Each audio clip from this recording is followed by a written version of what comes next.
Merhaba arkadaşlar. Şimdi benim adım Kübra'nın. Benim adım değil. Dünyanın en kolay slime yapımını göstereceğim size. Kanalımızın adı Slime Kralı. Bunu bir sürü zaten yapabilirsiniz. Şimdi bir bardak su, bir de salatalık. Şimdi bunu karıştırmamız gerekecek. 4-5 dakika.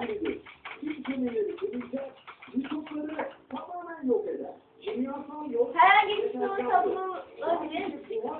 Bunu boyaksız da yapacağız. Evet, boyaksız. İlk slime yapılışı bu. Sonra kürdanla su katacağız. Olmaya başladı bile. Şimdi su katacak kürdanla. Ve suyu katınca da slime olur. Aslında bunun daha kolay bir yöntemi de var. Sadece boyaksız su, sen sulu boya, bir de tutkal lazım. Emin bir gelsene. Onu da şey yapacağız. Şimdi su katacağız. Al. Evet, al. Suyu azıcık katsak bir de hemen ona şey yapacağız. Ve kanalımıza abone olmayı unutmayın.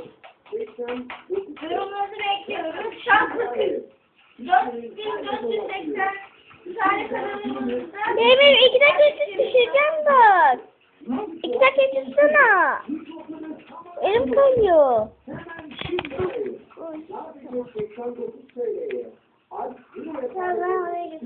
Şimdi bir de Elif arkadaşımızı tutartalım. O da bizle birlikte.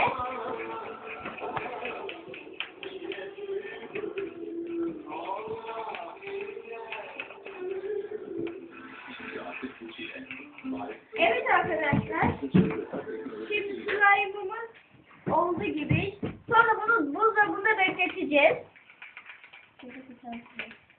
Artık biraz daha yerden çekebilir misin? Evet bakın oluyor. Birazcık daha sıkıyor.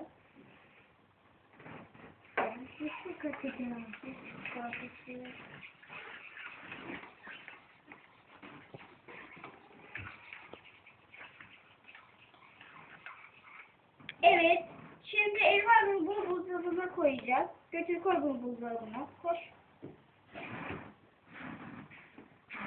Evet. Bizden bu kadar arkadaşlar. Şimdi de diğer video çekmemiz için takipte kalın. Görüşürüz.